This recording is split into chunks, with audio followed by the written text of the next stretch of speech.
Hi loves, or ladies and boys. Welcome back again diri sa tuwang YouTube channel ug karon another story na sab ang atong basahon nga gikan sa Yusinian Freedom Board. Pero before ana, ayaw kalimot sa pag-subscribe ug palihog na lang pagtuplok sa notification bell aron updated mo kanunay. Og syempre sa mga kanunay nga nagasuporta, naminaw, nag-comments, diba? Sa dili mga mag-skip og ads, daghang salamat kaayo ninyong tanan.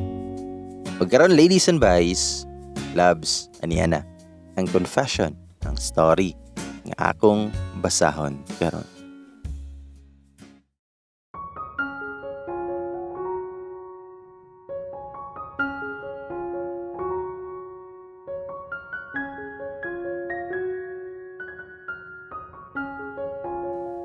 Hi bye, ug sa tanang mga naminaw karon. I love reading and listening confessions here. Ug na-inspire ko sa mga amazing stories nga gina-share. Maong I want to share mine as well. Ang ako mga friends ug kaila nako, sige pugos nga mag-send ko sa MMK pero maulaw ko eh. So diri lang una sa ako mag-send and let the readers and listeners decide if it's okay. Sa mga nakailan nako, una mo, please zip your mouth. Medyo taas-taas ni kay sugdo na ako ni from elementary where I met him. So bear with me please. Pasensya na daan guys, kay I'm not a good storyteller, but I will try to narrate it as detailed if possible. So dili na ako dugayon, kay taas-taas ra ba ni. Way back mga year 1996, elementary days, recess to that time. Nag-snacks ko sa cafeteria. I was so busy minding my own business sa akong gihab-hab nga waffle. Kana ganing unahon ni mong kaon ang waffle then ipapilin ang palaman nga hotdog. Bitaw. Dayon, sa next table caught my attention. Mga well-known and social ni sila nga girls kay mga gwapa and dato sa muang town.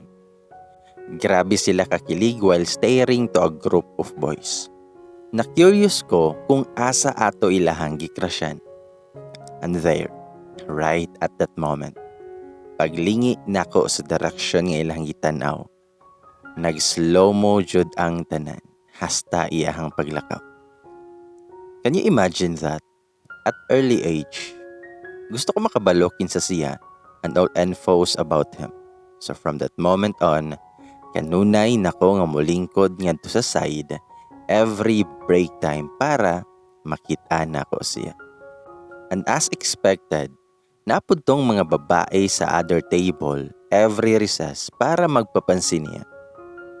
I've learned that he's a constant escort officer every election since grade 1. And one time, wala jud sila kaantos o gitawag jud siya og nang regards. Didto ra nako nahibaw-an ang iyahang name. Mingon tong mga bae nga, "Hi Travis." Then milingi siya. Then mingon tong babae nga regards daw si Alan nimo. Then igo ra ni smile si Travis. Then ang mga girls nagsyagit sa kakilig. Yes guys, Travis iyahang name. Sakto sa barog, moreno, pero iyang face murag si Justin Bieber. Swear. Pero syempre, wala pa na anak si Justin Bieber that time siguro. And ako guys, on the other hand, is just an ordinary girl. Call me Chloe. Though one of the top pupil ko, pero dili ko head turner guys. And didn't even belong into any social circle. So in short, I'm not that special. 5'3" akong height. Medyo niwang ko, and never mind. Bitaw. Milabay ang mga pila ka tuig. High school nami. Excited na kay ko kay lahi na pod among school ug dako kay ni siya nga campus. Daghang gwapo o gwapa ang nagpang-abot sa mong campus since kadto ra ang school sa province nga quality ug efficient jud ang education bisan public school siya. Sa akong mind, diri jud ako makita ang katag because we've been lucky ranked according to our entrance test results. Luckily, na ako sa section 1. Then siya, kay naa sa section 2. So nakaingon ko nga may utok ko day siya. Dili ra puro gwapo kay until 10 sections gud me. Days passed, nakagain kog friends sa moto. Nalingaw ko sa akong mga barkada og nabisi sad me kay nalikop na mog apil tanan nga activity sa school. From choir, dance troupe, sports ug uban pa. Active kay ko sa extracurricular nga na-set aside na nako akong studies dahil wala nako na section 1 pag next school year. Medyo dismayado ko ato but the funny thing is classmate me sa akong mga barkada. So na-relieve ko gamay knowing na hindi ako nag-iisa. Sumoto. So sa first day of class, wala pa mong teacher. Maong we were so busy chatting and talking about what happened during summer vacation till I noticed a group of guy nga padung sa sulod sa classroom. At tumigil ang mundo ko nang ako ang tinitigan mo. Char. Na starstruck na sad ko. Igo ra siya nilingi sa mong side. Mga 2 seconds ra to siya nga nitanaw nako, then i-continue og lakaw padulong sa vacant chair. Nawala jud totally akong kaguol nga nabalihin kog laing section. Sa mo to, nga bisan classmate me, wa hapon may ample time magkatok ever kay mura man siya istriktohon or hilumon. Ambot, basta kay if tawago na siya, igo ra na siya mo tan-aw, then usahay, musmirk. Maalaan siya nga snub, kaya na makita dyan nimo nga dili siya gusto nga makiistorya. Mas gusto pa siya nga masurround sa iyang mga barkada nga lalaki. All boys day sila nga barkada guys, if naay gani girl mo duol sila ha, mukalitra na siya kahilom. Dili siya friendly sa mga girls. Na ako'y mga classmate, actually 5 of them nagka-crush sa iyaha. Nadunggan rapod nako kay musulti mo yun sila kinsay ilahang crush. Like nako, nga bisan ako mga barkada wala shoot kabalo. Kay kung pangutanon ko, puro ra mga anime akong isulti. Kanina time, may uso pang anime kada hapon. Mahadlok pud ko masupalpaloy. Parehas akong mga classmate nga bisan unsaon og sungog nila og papansin. Wala joy effect. Itupo-tupo na siya sa mga nagka-crush niya pero wala raman siya ipake. Igo ra mo ngisi then mulakaw. So sa akong mind, anad na jud siguro ni siya nga naay maibog niya kay wa ra may effect sa iya bisan mga guwapa ang nagka-crush. Dayon kanida na time na anak ko'y first nga na-close nga laki. Let's call him Caleb.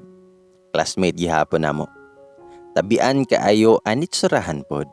Mga beke kanunay ang maibog niya kay masculine man kayo siya physique. Kami mo'y nagkuyog ni Caleb sa canteen. By the way, entrams to sa muhang school. Nakita ko si Travis with his gang dahil nanlabay sa kilid sa cafeteria. Then gitawag sila sa girl nga ahead na mo year level.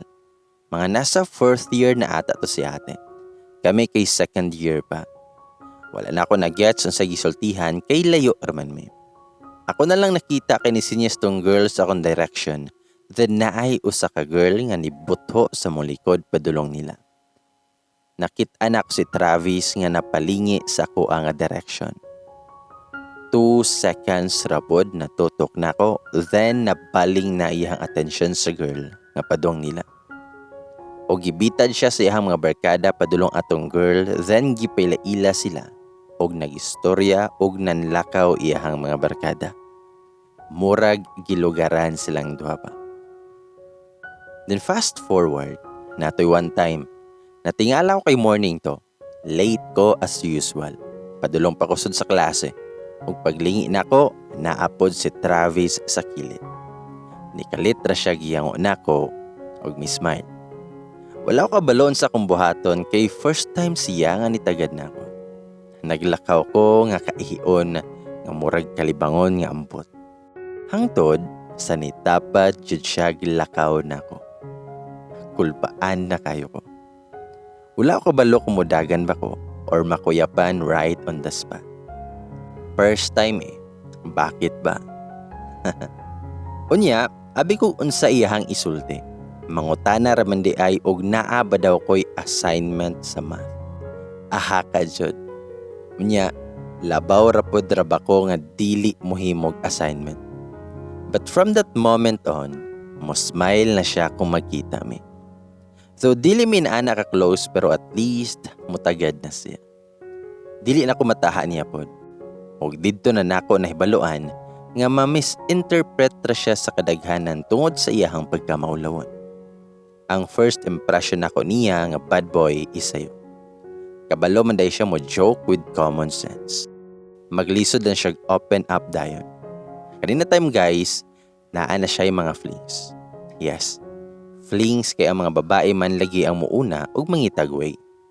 Imagine na lang nga bisan pag mas maguwang panamo gusto makig-date niya. Siya pod kay di kabalo mo balibad kay maikog kuno siya kay basin malain ang girl. Ug kauyon jud pod siguro kay pabor na gud. Bitaw. But the good thing is, dili gid siya hambugeroon. Dili siya hanginon. Dili siya feeling gwapo. Dili siya same sa uban nga papansin kaayo. Paimportante, mao'y manguna og tagad sa mga chicks. Dinatoy one time nga suspended among klase. Maong nasabutan sa ako ang mga classmate nga mangadto sa ilaha. Pagkahibalo na ko mangadto sa ilaha, go dayon koy. Bahalag mabunalan inig uli. Gusto ko makita silang balay kung asa siya nagpuyo. Pasimple ra ba? Pag-abot na mo sila nasya ko. Dato mandiay sila. Dako mandiay kayo og balay, then only child pa jud. Wala ihang parents ato kay they are both working so feel at home kaayo ang mga karaho. Nag-movie marathon, video kay ug food trip. Ang pinaka-unexpected guys kay mga hapon na to, niya naay ni kalit og doorbell silang gate.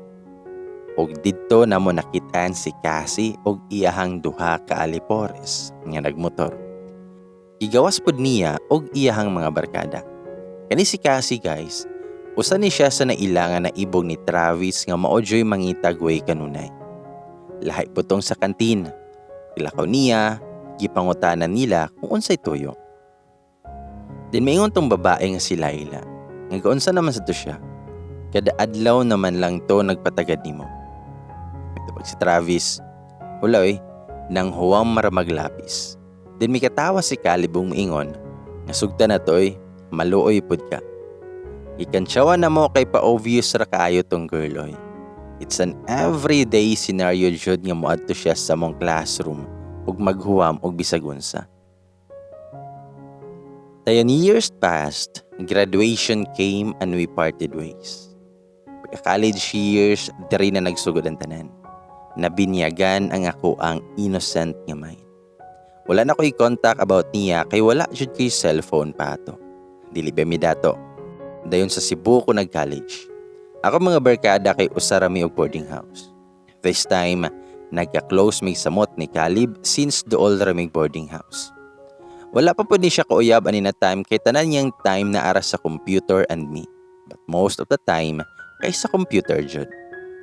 We were inseparable nga kanunay mi nga maan nga uyab pero BFF lang jud mi.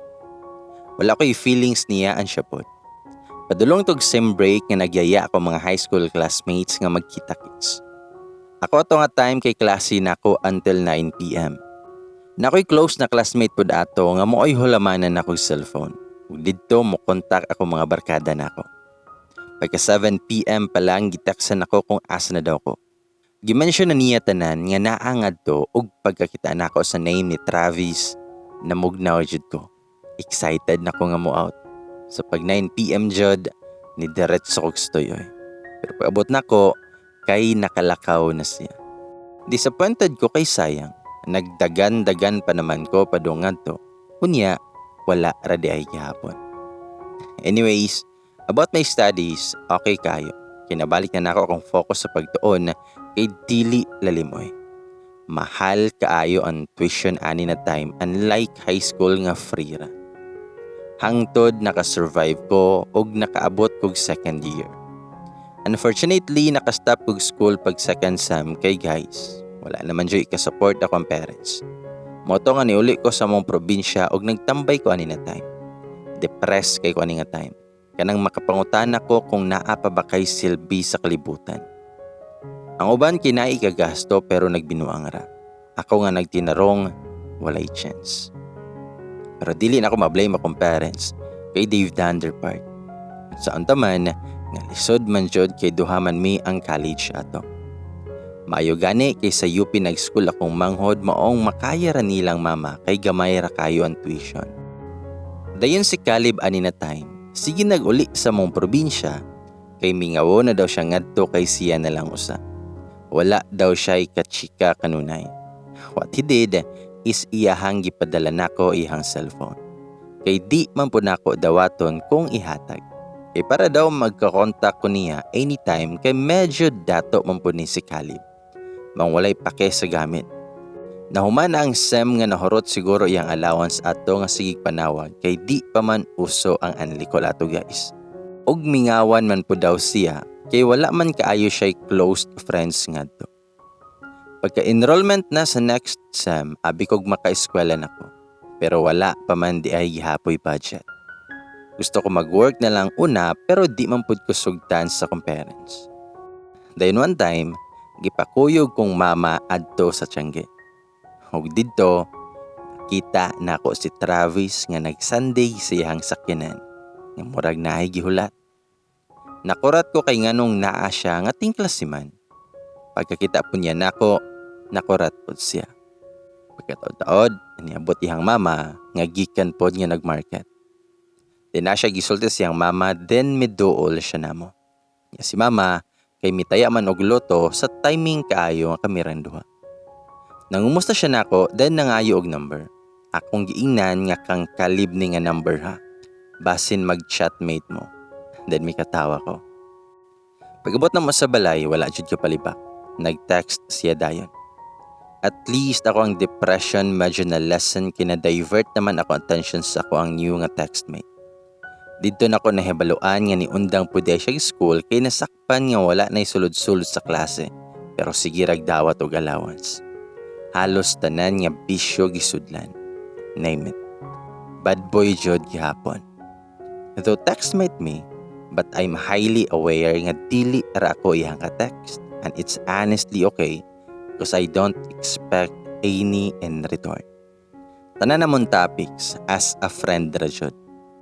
Wala ko'y nakita ang motibo para i-level it up. Dili siya paasa in short. Mostly sa mong topic, sige siya ask if me and Caleb is an item. Kay sobra man daw me ka-close. And I just told him the usual answer na ako sa tanang nag-ask about namo, nga best friend ra me and nothing else. Padulong na tog fiesta sa mong lungsod og nitan-aw kog liga sa basketball. Unexpectedly nagkakita na pud mi ni Travis og ang akong amiga. Og nag-invite siya namo nga manuroy daw sila ha, igka-fiesta. Dalang reunion kay tapok-tapok pud kuno sa mga classmates namo. Pero nagpauwahi kanunay mix lights sa kung usa ka barkada para dili kayo halata nga mamistahay mi. Pag-abot namo ngadto, daghan na among mga classmates nga nagtagay. Kaduha pa gani na kong hungit, nilabay ang papa ni Travis og nangutana siya nga. Kinsa may uyab ni Travis dere. Ang ako mga classmates wala nakatubag kay syempre kadto pa may nagkakita-kitag balik. Og miana ang papa ni Travis nga. Kinsa may Chloe dere. Tuk-an jud ko sa way oras kay wala ko kasagang ato. Og mitubag ko nga, ako sir. Then mingon ang papa ni Travis nga, ikaw di ay. Then miingon si Travis, nga ayaw na gud sige gara diha pa. Og nilakaw iyahang papa og didto na nahilom ang tanan. Awkward kayo. Wala ko kabaloon sa akong iriya kay syempre, textmate me. Pero no malice kay as a friend raman jud ang among topic, just like ni Caleb. Daghan kay ko gusto nga ipangutana ato that I don't even know how and where to start. Og akong gitanaw si Travis, dili siya hapit nga mulingin ako. Wala ko kagwanta sa tanang mga mata nga sigig tanaw nako or ni Travis. So may uli ko guna. Sayang ang litsyon pero nawad-an naman jud ko gana.